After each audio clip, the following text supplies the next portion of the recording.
really glad to have Rodney here, Rodney Davis and Chambers. So with that, I'll pass the mic here. Thank you. Happy to do so. Well, thank you all for turning out. This is a really important day. Rodney has been a friend of mine for 25 years, but I'm telling you, that's not why I'm here. It's because he is a rock-solid conservative that understands what employers like Knapheide, and we were at Mellow Cream Donuts earlier today in Springfield.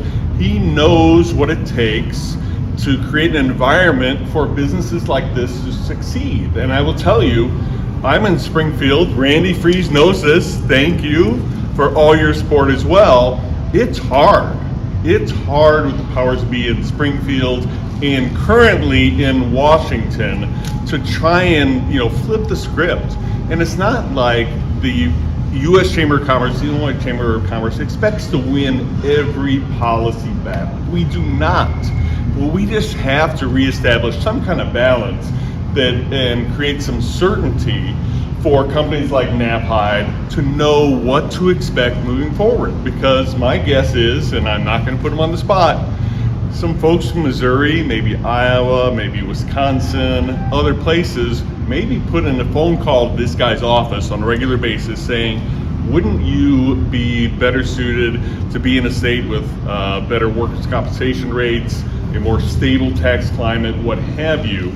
Now, those are the issues that Randy and I deal with in Springfield, but the baseline has got to be federal public policy, and that's why we at the Illinois Chamber of Commerce are very proud to announce our endorsement again, introduced around the U.S. Chamber.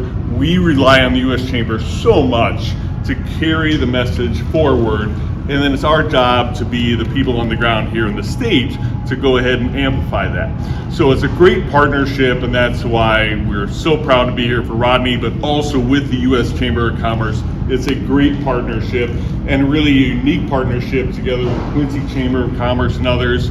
Not every local chamber can get quite as political as we do from time to time, but we are very happy. That's part of our federation.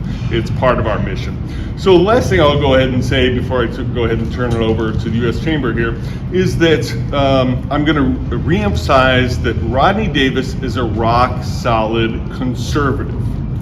And at the chamber world, it's not social issues and a lot of things you want to, you hear about in all of your papers or your TV or radio stations. It means, do you have a vision of what it takes for the Illinois and the American economy to succeed?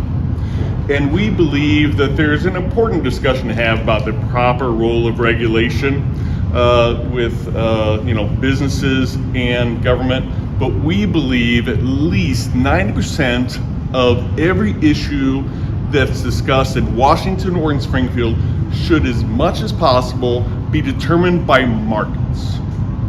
Are we out there competing? Are we out there with the best products? Are we out there with the best people?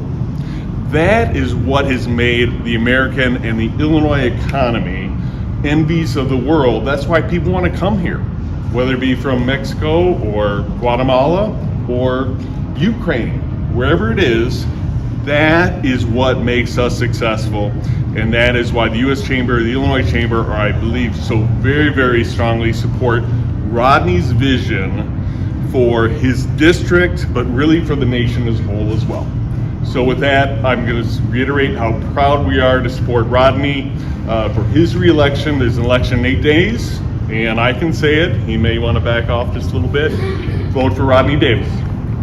He's the right candidate, the right congressman at the right time, and we very much hope that everybody sees that very clearly. So with that, I'm going to turn it over to Ron. Thank you. Thanks. My name is Ron Eichog. I am Vice President and Chief of Staff for Government Affairs at the U.S. Chamber of Commerce. It's great to be with you all here today. We look to Rodney Davis for a lot of leadership on a lot of things. And he stood with us. He stood with the business community for lower taxes. He was an architect of the Trump tax bill. That was a huge win for the business community. Another huge win for the business community was the USMCA deal. in the last administration, and another key architect and key champion on that legislation. We've also needed key champions to stop bad things from happening in Washington too. Stopping bad tax and spend policies on the Pelosi-Schumer Build Back Better bill. Congressman Davis was there with us then too. So Congressman Davis has been with us and been for businesses on so many things, and that's why the U.S. Chamber of Commerce is so proud to stand with Congressman Davis for his re-election. So Rodney, it's great to endorse you and great to have you in Congress. Thank you. Well, thanks for hosting. Appreciate it. Thank you to the Knapheide folks. Hey, first off, it is an honor to have the endorsement again of the U.S. Chamber and also the Illinois State Chamber. Look, we want to make sure that everyone knows that it matters to govern. It's policies that are set in Washington and in Springfield with, in the General Assembly that actually can impact Knapheide's ability to hire people here in Quincy, Illinois. And when you have elected leaders who care about making sure the private sector is put first, then places like Knapheide can hire more people. But right now, we're in a fight with the Biden administration and those who run the House and the Senate because they want to implement policies that I think will set your ability to create jobs in Quincy back, set it backwards. That's not something I want to do in the future, and we're going to fight to make sure that doesn't happen. And as Todd said, I'm a conservative. I'm proud that I have a 100% pro-life voting record. I'm proud that I have a lifetime A rating from the NRA to protect our Second Amendment.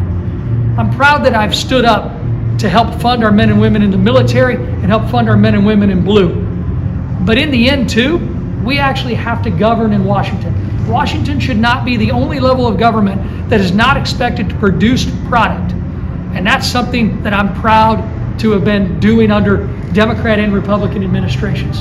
As Todd said, and as Ron said, I helped to write the Trump tax cuts in 2017 and 2018 that every company, small and large in America, have been able to take advantage of. I actually helped pass a student loan repayment program that incentivizes every employer in the nation to help pay down their employee student debt. What a great recruitment, great retention tool. A private sector voluntary approach rather than a top-down government approach to addressing a problem in this country.